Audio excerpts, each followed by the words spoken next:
ఈ చిత్రంలోని సన్నివేశాలు, సంఘటనలు కేవలం కల్పితాలు మాత్రమే, ఎవరిని ఉద్దేశించినవి కావు.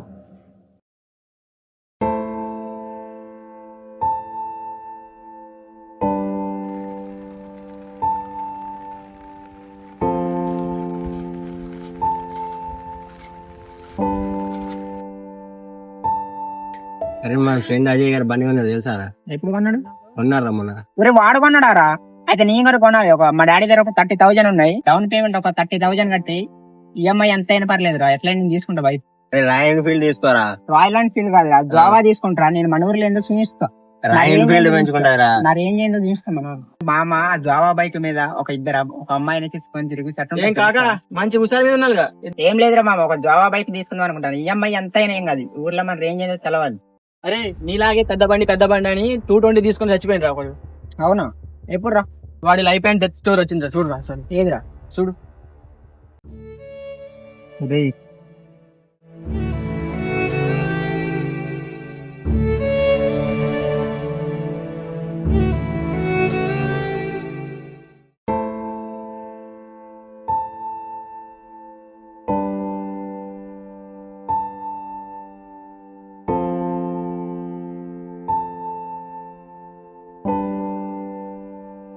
నాకు బైక్ ఉంటే బాగుండు.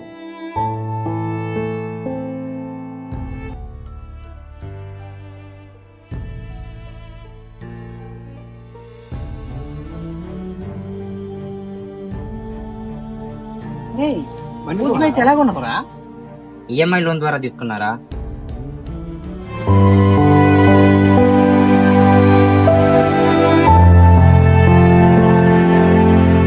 నాకు బైక్ ఉంటే బాగుండు. 160 వేరియంట్ మా ఇంకా బండి బాగుందేమో. అది ఈఎంఐ లోన్ ప్రాసెస్ నాకు చెప్తావా? ఈ లోన్లు ఈఎంఐలు ఇక్కడ ఇవ్వని పని మామ. ఎందుకు నీకు మంత్లీ ఈఎంఐలు కట్టలేవురా, చాలా రిస్క్ రా, ప్రాబ్లం అవుతురా నీకు. మా నేను ఎలాగైనా కడతారా, ఇప్పించరా ప్లీజ్ రా. సరేరా ఇప్పిస్తా మా మరి ఆ డాక్యుమెంట్స్ అవి ఎలా రా? ఈఎంఐ అంటూ ఏం లేదు మామ, మనకు పాన్ కార్డ్ బ్యాంక్ అకౌంట్ ఉంటే మనకు బండి ఇచ్చే దగ్గర మనకు లోన్ ఇస్తారు. అరౌండ్ 1 lakh బండికి మనకు 20,000 నుంచి 30,000 మధ్య డౌన్ పేమెంట్ కట్టుకున్నాం అనుకో, మిగిలిన మొత్తం బ్యాంక్ నుంచి ఈఎంఐ పెట్టే వాళ్ళకు లోన్ ఇచ్చేస్తారు. మిగిలిన దానికి మనం వాళ్ళకు పే చేయాలన్నమాట. ఎగ్జాంపుల్ బజాజ్ ఈఎంఐ ఉందో చూసావా, వాళ్ళు 70,000 ఇచ్చేస్తారు, మనకు దానికి ఎక్స్ట్రా ఇంట్రెస్ట్ కట్టి వాళ్ళకి కట్టేయాలన్నమాట. సరే కానీ నీకు ఏ బైక్ కావాలి మామ? నాకు పల్సర్లు 220 ఉంటుంది కదా, ఆ బైక్ కావాలి. 220 అంటే 2 లక్షల నుంచి 2,50,000 లోపు ఉంటుంది మామ, కానీ ఇంట్రెస్ట్ ఎక్కువ పడుతుంది మామ. నీకు ఓకేనా? ఇంట్రెస్ట్ ఎంతైనా పర్లేమో, ఆ డబ్బులు నేను కట్టుకుంటా. ఓకే, నేను ట్రై చేస్తా మామ, నీకు ఇప్పించడం ట్రై చేస్తాను. మా అన్ని సందర్భాల్లో మరి డబ్బులు అడ్జస్ట్ అవ్వు కదా, మరి ఆ మంత్ ఎలా మరి? అలాంటి టైంలో కొన్ని యాప్స్ ఉంటాయి మామ, ఇందులో మనకు పాన్ కార్డ్ పెట్టినాం అనుకో 4,000 నుంచి 10,000 వరకు మనకు డబ్బులు ఇస్తాయి. సో నా దగ్గర డబ్బులు లేనప్పుడు ఇదే యాప్ యూజ్ చేసి మనం డబ్బులు కట్టేస్తాం. నువ్వు కూడా లేనప్పుడు యూజ్ చేయి, ఎవరిని చెప్పదు మరి. ఓకే.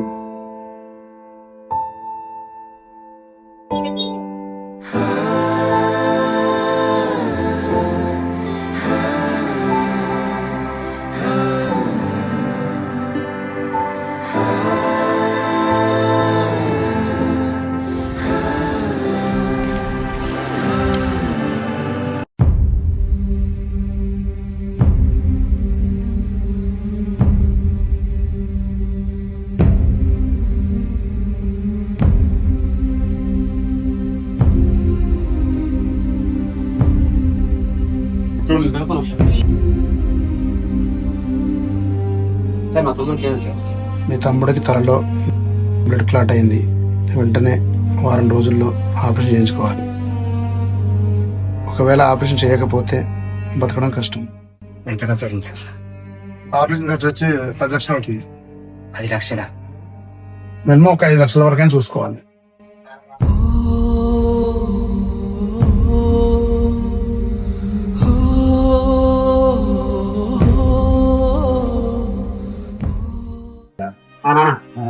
ఏం కాదు, జస్ట్ పనులు పడిపోయాడంట. తీసుకెళ్ళట 1 వారం రోజులు నేను భయపడతాను.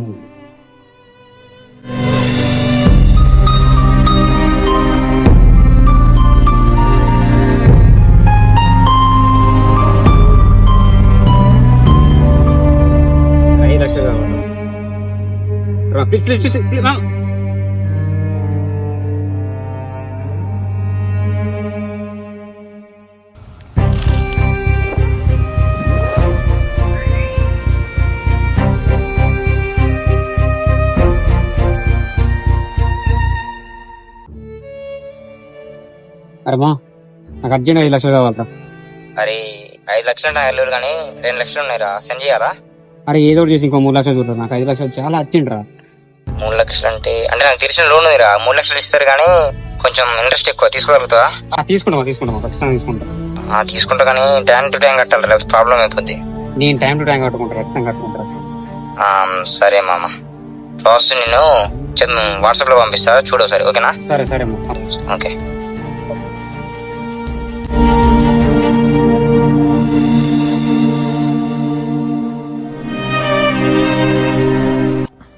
సార్ నాకు ఒక 2 రోజులు టైం ఉంది సార్, చెప్పేస్తా.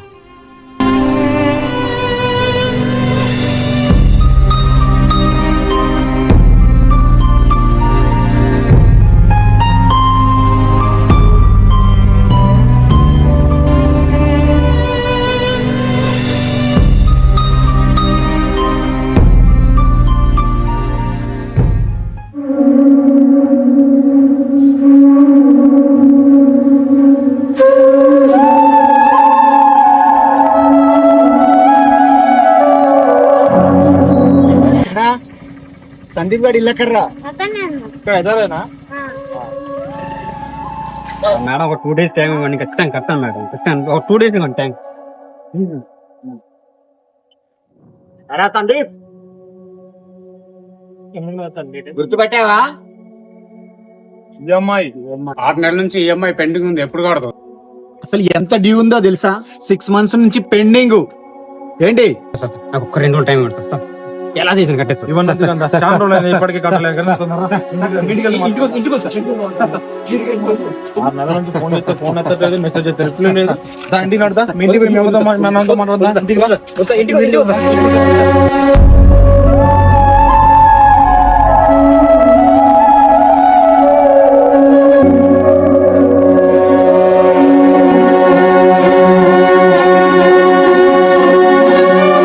ఇవన్నీ కాదు, నీకు చివరి అవకాశం ఇస్తున్నా.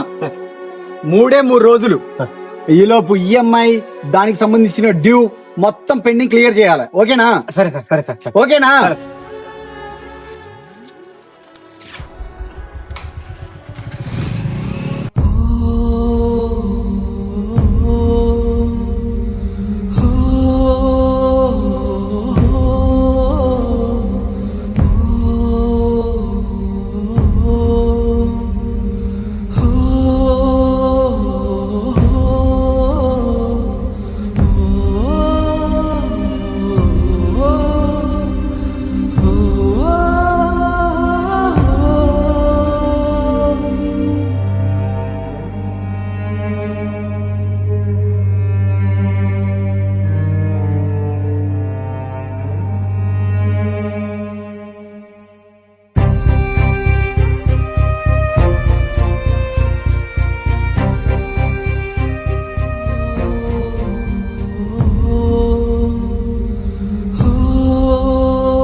ఎవరండి మీరు?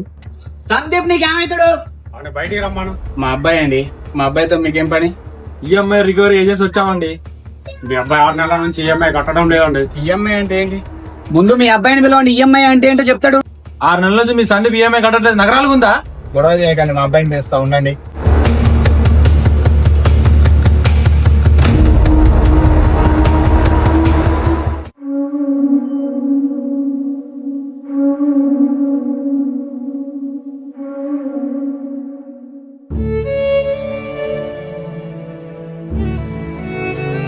నాన్న, నువ్వు ఈ లెటర్ చదువుతున్నావంటే అప్పటికి నేను ఉండకపోవచ్చు. నన్ను క్షమించినాను. నేను నీ మనసును గెలవలేకపోయాను. ఇన్ని రోజులు నేను ఎన్ని తప్పులు చేసినా నీ మంచి మనసుతో నన్ను క్షమించారు. ఇప్పుడు నేను చేసిన పనిని కూడా అదే మంచి మనసుతో క్షమిస్తారని నాకు తెలుసు. కానీ జీవితాంతం మీరు నాకు ఎదురుపడినప్పుడల్లా నేను చేసిన తప్పు మాత్రమే నాకు గుర్తొస్తుంది. అందుకే నేను చనిపోతున్నాను. నన్ను క్షమించు నాన్న. దీర్ఘమౌనం మించు కోపమేది లేదు, కంట నీరు మించు జ్ఞానమేది లేదు, కాలం ఆపలేని గాయమేది లేదు, ఇవి రాయని కథలే. చెదిరిపోయే కలలు మరల తిరిగి రావు, తీరం తడుము అలల సగము తరలిపోవు, పరుగులెత్తు క్షణము మాయ తెలుసుకోవు, ఇవి రాయని కథలే.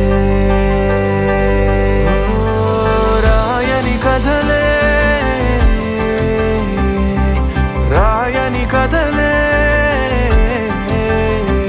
పొరబడి నొరబడిలో అవగతమగు స్థితిలో, ఇవి రాయని కథలే. చూసారా ఏమైందో? కాకా ఈ పెద్ద పనుల జోలికి పోను కాక, నిన్ను నా దగ్గర డబ్బులు ఉన్నప్పుడే తీసుకుంటా. ఈ అమ్మాయి జోలికి అత్తలను ఆడెవడో కొన్నాడని ఆనికింద ఉందని బిల్డప్లకు పోయి స్తోమతకు మించి లోన్లు తీసుకొని ఈఎంఐలకు జోలికి పోద్దు. అరే తమ్ముడు, ఏదైనా మన బడ్జెట్ లో బండి తీసుకొని మంచిగా బతకండి రా. ఈఎంఐలు ఆ అమ్మాయిలు అనుకుంటా ఐటి జోలికి ఈటి జోలికి వెళ్లకుండా మంచిగా బతకండి. అది